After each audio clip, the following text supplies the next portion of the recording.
Assalamualaikum to all my uni students. I hope you all are doing well. Welcome to the lecture number 15 of Calculus 4x4 GPA lecture series. I hope के 4x4 GPA lecture series आपको काफ़ी ज़्यादा productive लग रही होगी और आपकी काफ़ी ज़्यादा हेल्प हो रही होगी इससे। तो अगर ऐसा हो रहा है तो भाई हमारे चैनल को लाजमी लाइक सब्सक्राइब कमेंट शेयर ज़रूर करें और उन दोस्तों के साथ शेयर करें जो कैलकुलस में काफ़ी ज़्यादा स्ट्रगल करते हैं।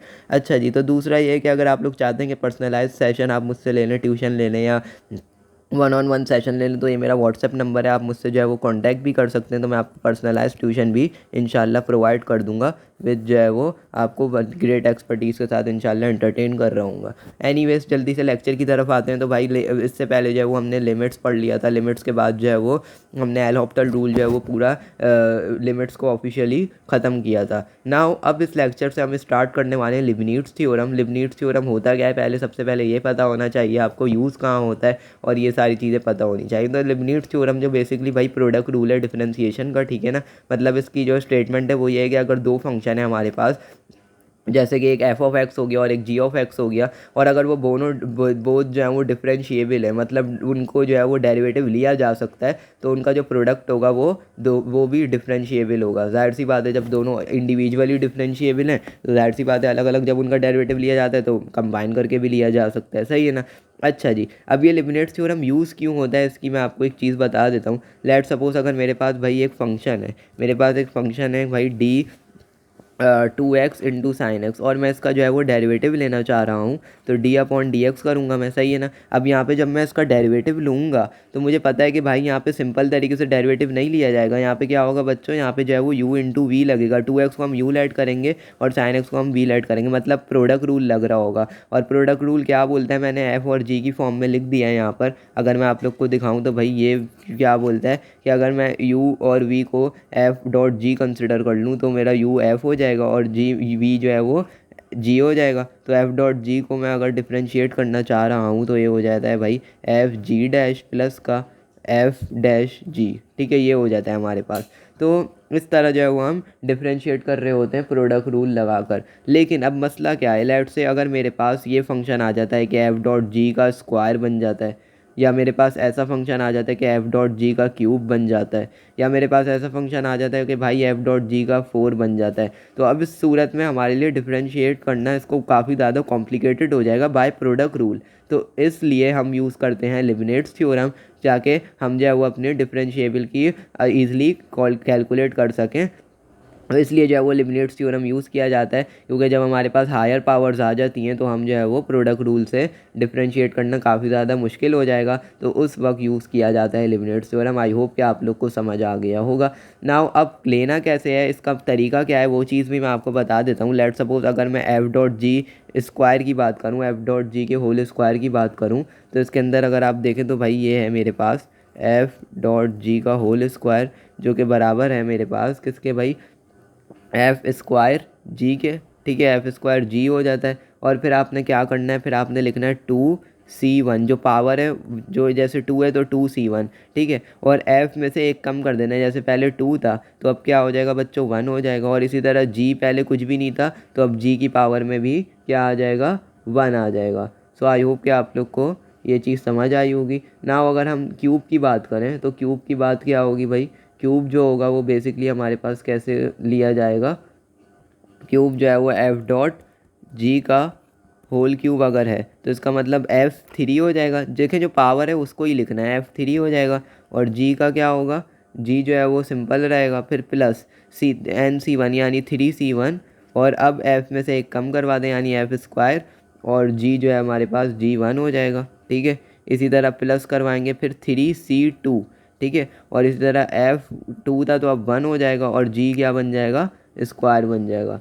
सो आई होप कि आप लोग को ये चीज़ समझ आई होगी, और आखिर में जो होगा वो एफ जी क्यूब हो जाएगा, ठीक है। 3C3 लिखेंगे नहीं क्योंकि वो 1 बन जाता है, सही है ना। सो इस तरह जो है वो हम सॉल्व कर रहे होते हैं। नाउ अब इसकी अगर हम जनरल फॉर्म की बात करें तो इसी से हम एक जनरल फॉर्म ऑब्जर्व करके देखते हैं। तो जनरल फॉर्म क्या बन जाएगी भाई लिबनिट्ज़ थ्योरम की, जनरल फॉर्म जो होगी हमारे पास, जाहिर सी बात है हमें एक पैटर्न पता चल रहा है कि भाई अगर मेरे पास एफ डॉट जी की पावर में एन है तो मुझे एक चीज़ पता चल रही है कि एफ़ के ऊपर तो डायरेक्ट पावर ली जाती है, सही है ना। तो इसका मतलब क्या है बच्चों के भाई, एफ़ के ऊपर तो पावर एन आ जाएगी और जी एज इट इज़ रहेगा, सही है। उसके बाद प्लस की साइन लगा के NC1 हो जाएगा, क्योंकि ये देखें यहाँ पे 3 था तो हमारे पास 3C1 था, 2 था तो 2C1 आया। तो इसी तरह n मतलब n जो है वो डायरेक्टली c के ऊपर लिया जाता है, तो NC1 हो जाएगा। और f में से क्या करवाना होता है, एक कम ये करवाना होता है, 3 है तो फिर उसके बाद 2 हो जाता है, फिर 1 हो जाता है, तो n-1 हो जाएगा।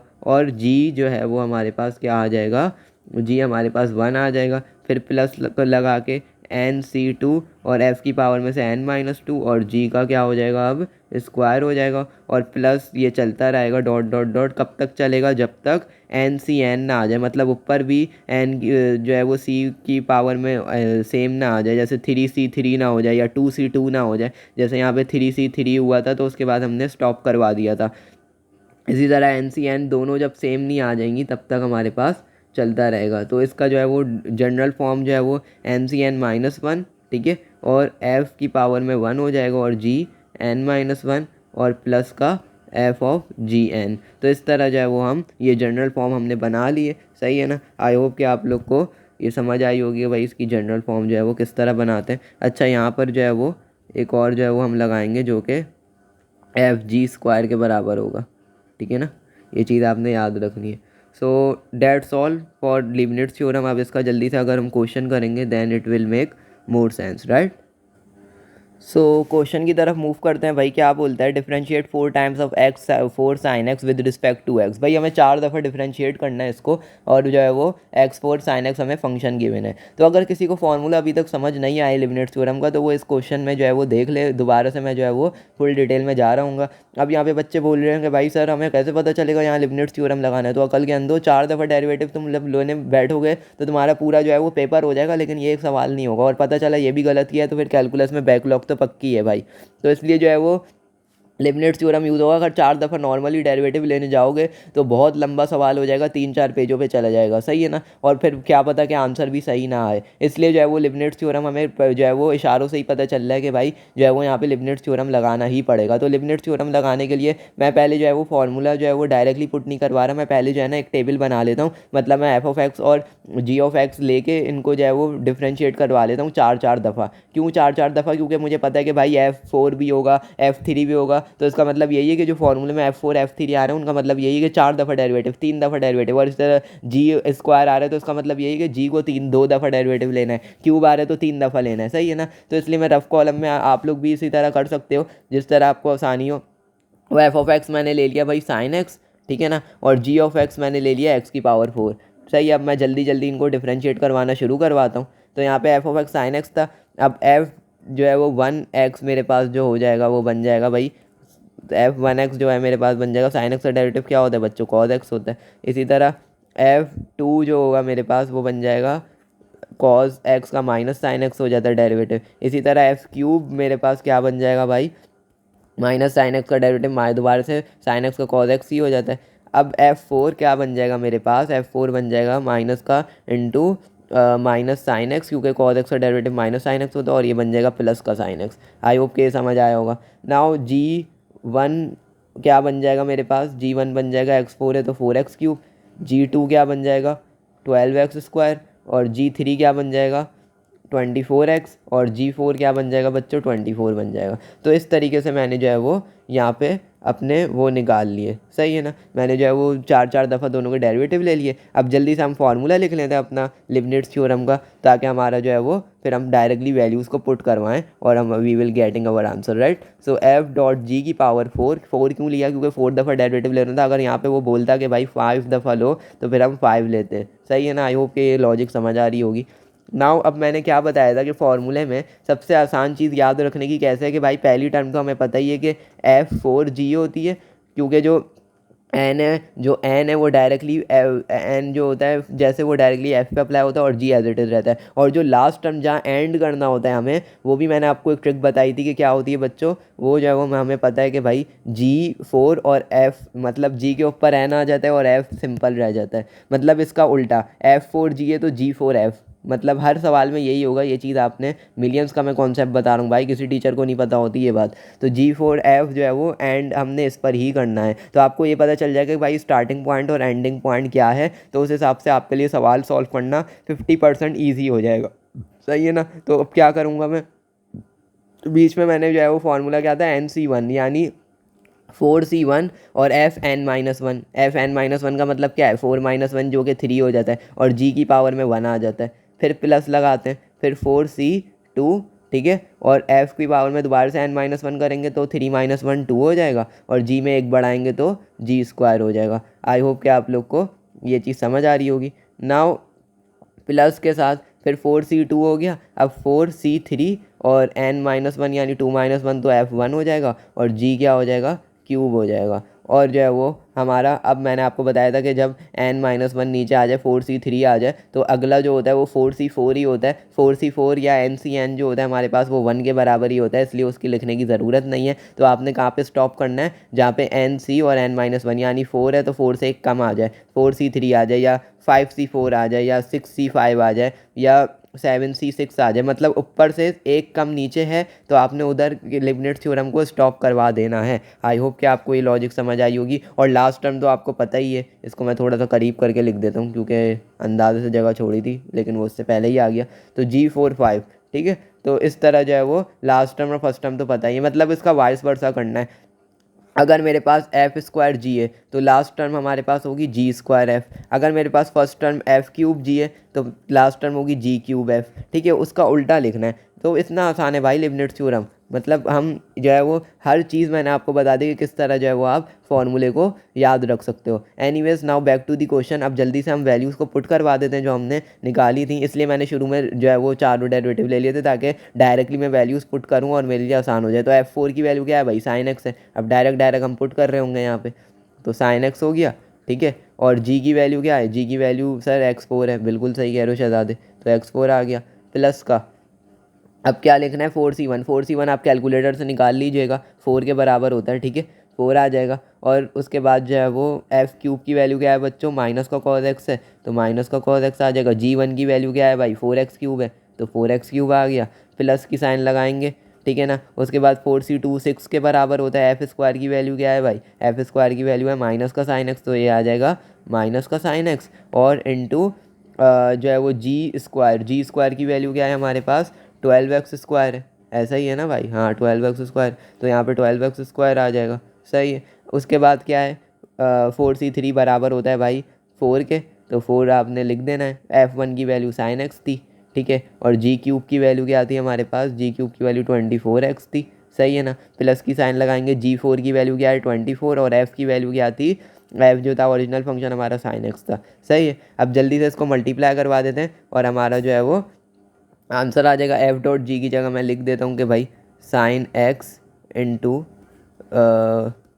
.x4 ये हमारा जो है वो आंसर था। F.G हमारा ये था पूरा, तो मैंने वो वैल्यू पुट करवा दी ना। वो x4 sin x हो जाएगा ये, ठीक है, x4 sin x माइनस का 4 था 16, ठीक है, 16 इंटू x³ cos x, फिर यहाँ पे प्लस माइनस माइनस दोबारा से, और 12 6 का क्या होता है 72 होता है, तो 72 आ जाएगा और x² sin x, सही है ना। उसके बाद प्लस की साइन लगाएंगे, प्लस की साइन लगाने के बाद हमारे पास क्या बनेगा यहाँ पर, 4 इंटू 24 जो कि बराबर होता है किसके भाई, 96 के बराबर होता है, तो 96x sin x और इसी तरह प्लस का 24 sin x, तो ये हमारे पास क्या हो जाएगा बच्चों, सिंपली आंसर आ जाएगा। सो that's all for this question. I hope कि क्वेश्चन आपको समझ आया होगा। बच्चों की तरह हमने सॉल्व कर लिया भाई, क्या मुश्किल था इसके अंदर, सिर्फ और सिर्फ लिबनिट्ज़ थ्योरम आपको समझ आना चाहिए।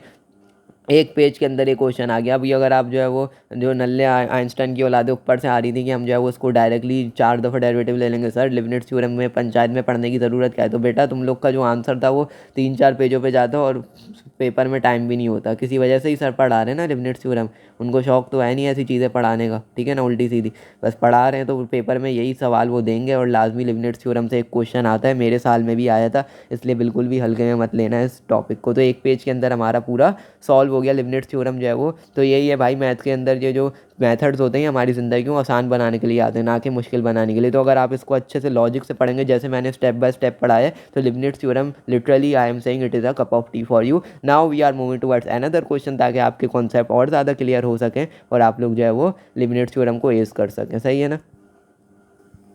सो the next question is find the nth order derivative of x cube e की पावर ए एक्स। अब यहाँ पे उसने ये नहीं बताया हुआ कि 4 दफ़ा लेना है या 5 दफ़ा लेना है, उसने हमें बोला है कि भाई nth ऑर्डर में लेना है। तो इसका मतलब यही है कि जो जनरलाइज फॉर्म थी लिबनिट्ज थ्योरम की वो यहाँ पर यूज़ हो रही होगी और हम n टाइम्स जो है वो डिफ्रेंशिएट कर रहे होंगे। लेट सपोज अगर मैं आपको बताना चाहूँ तो भाई ये देखो, लेट सपोज अब मेरे पास एफ ऑफ एक्स जो है वो बराबर मैं ले लेता हूँ ई की पावर ए एक्स के, और जी ऑफ एक्स में बराबर ले लेता हूँ एक्स क्यूब के। सही है ना। तो यहाँ से जब मैं जब सॉल्व करूँगा इसको तो ये मेरे पास क्या बन जाएगा बच्चों, ये मेरे पास बन जाएगा भाई सिंपल सा एफ वन का जब मैं डेरिवेटिव लूँगा तो ये बन जाएगा ई की पावर ए एक्स इंटू ए, यानी ए इंटू ई की पावर ए एक्स। और इसी तरह जब मैं 2 दफ़ा लूँगा एफ स्क्वायर एक्स जो होगा मेरे पास क्या बन जाएगा, ए स्क्वायर ई की पावर ए एक्स बन जाएगा। इसी तरह एफ क्यूब एक्स क्या बन जाएगा, ए की पावर क्यूब ई ए एक्स बन जाएगा। ठीक है, डेरिवेटिव की मैं डेप्थ में नहीं जा रही हूँ कि आप पढ़ चुके हैं। और अगर मैं एन टाइम लूँगा तो मुझे एक चीज़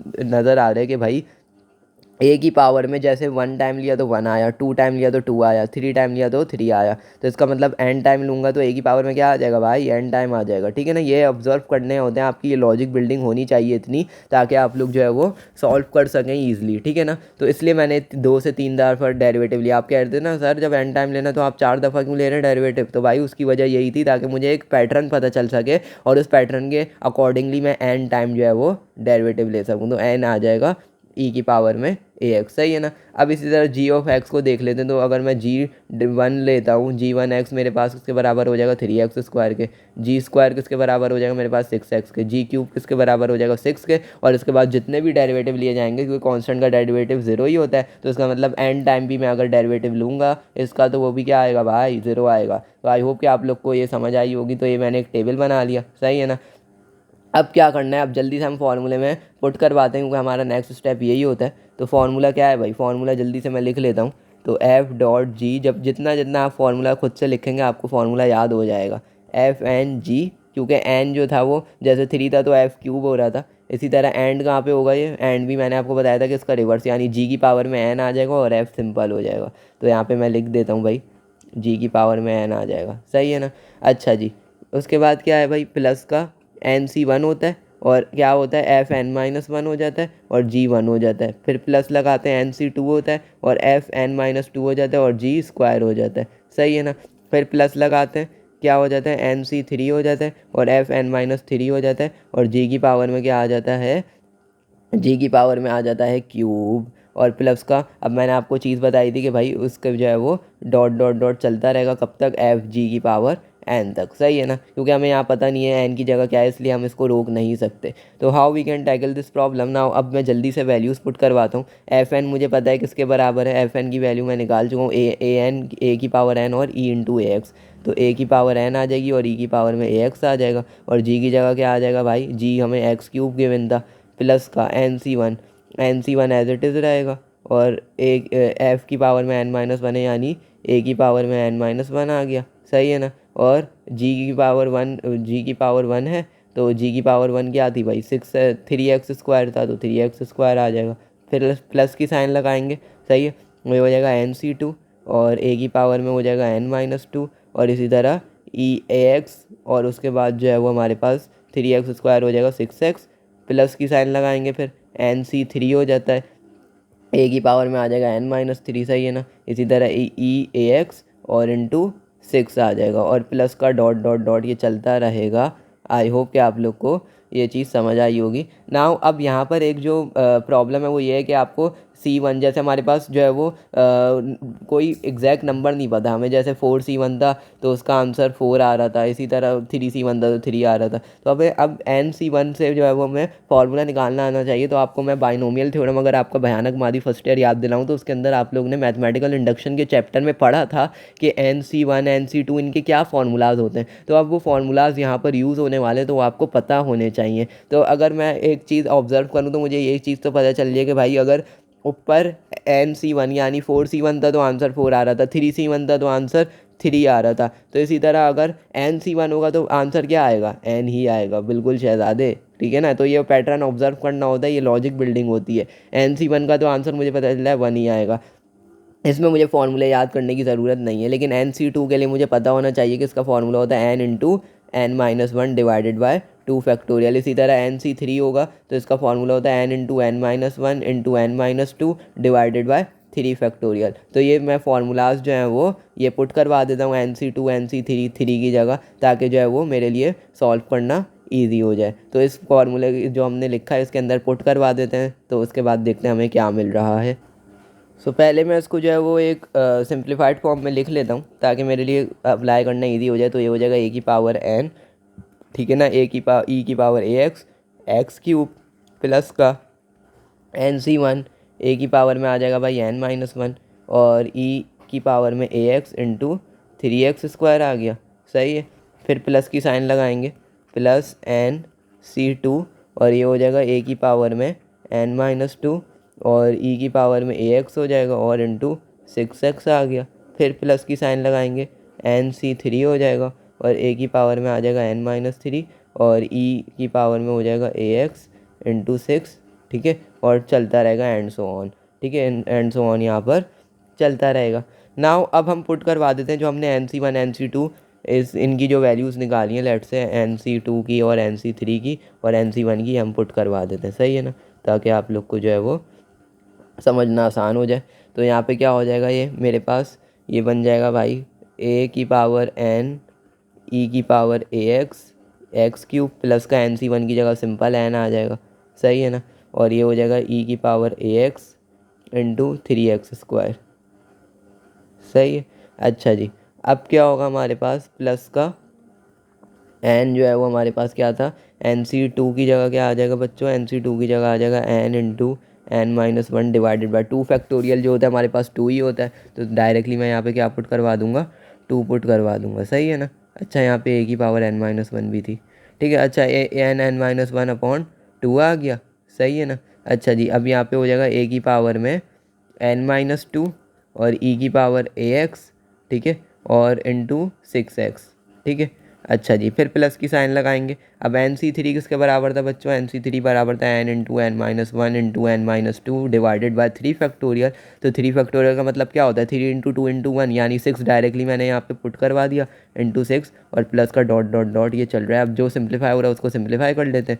6 से 6 कैंसिल हो गया, 2 1 ज़ा 2 3 ज़ा, ठीक है ना। अब यहाँ पे अगर मैं इसको सिंप्लीफाइड फॉर्म में लिखूँ तो ये क्या हो जाएगा, सिंप्लीफाइड फॉर्म में लिखने का ये हो जाएगा एक्स क्यूब, ठीक है ना, ए की पावर n ई की पावर ax प्लस का ये हो जाएगा 3x² और 3x² इंटू एन ई की पावर ax प्लस का यहाँ पे हो जाएगा भाई 3n into n minus one. सही है, 3n into n minus one और ये हो जाएगा ए की पावर में n माइनस टू और ई की पावर जो है वो ax हो जाएगी। फिर प्लस की साइन लगाएंगे और ये क्या हो जाएगा n into n minus one n minus two, ठीक है ना, और ए की पावर में क्या आ जाएगा n माइनस थ्री और ई की पावर ax और एंड सो ऑन ये चलता रहेगा। तो ये हमारा जो है वो लिबनिट्ज़ थ्योरम का आंसर आ गया भाई। क्या मुश्किल था इस क्वेश्चन के अंदर, बस यहाँ पे जो है वो हमने जनरल फॉर्म के जो है अंदर हमें आंसर निकालना था, क्योंकि हमें ये चीज़ नहीं बताई हुई थी सवाल में कि भाई हमें जो है वो कितने ऑर्डर का चाहिए, हमें nth ऑर्डर बोला हुआ था, तो हमने इसलिए जो आंसर निकाला है वो भी n की फॉर्म में ही निकाला है। तो ये चीज़ आपने याद रखनी है कि जिस फॉर्म में आपको बोला जाएगा उसी फॉर्म में आपको आंसर भी निकालना होगा। सो that's all for this lecture. I hope कि आप लोग को ये दोनों क्वेश्चन प्रोडक्टिव लगे होंगे, और अगर ऐसा हुआ तो भाई हमारे चैनल को लाजमी लाइक सब्सक्राइब शेयर ज़रूर करें और अपने उन दोस्तों के साथ शेयर करें जो कैलकुलस में काफ़ी ज़्यादा स्ट्रगल कर रहे हैं। और आप लोग जो है मुझसे पर्सनलाइज ट्यूशन ले सकते हैं। This is my WhatsApp number, ठीक है ना, इस पर मुझसे कांटेक्ट करके जो है वो आप कैलकुलस के अंदर अगर आप लोग को जो है वो कोई ना कोई इशू आ रहा है तो मैं आपको पर्सनलाइज ट्यूशन प्रोवाइड कर दूंगा, जिसके अंदर मैं फुल स्टेप बाय स्टेप और बिल्कुल एक एक जो है वो बेसिक से आपको मतलब पत्थर उठा के फेंकना कैसे, वो सारी चीज़ें जो है वो मैं बता रहा हूँ इंशाल्लाह। तो अपने अननोन इंजीनियर को इजाज़त दीजिए। डेट्स ऑल एंड से यू।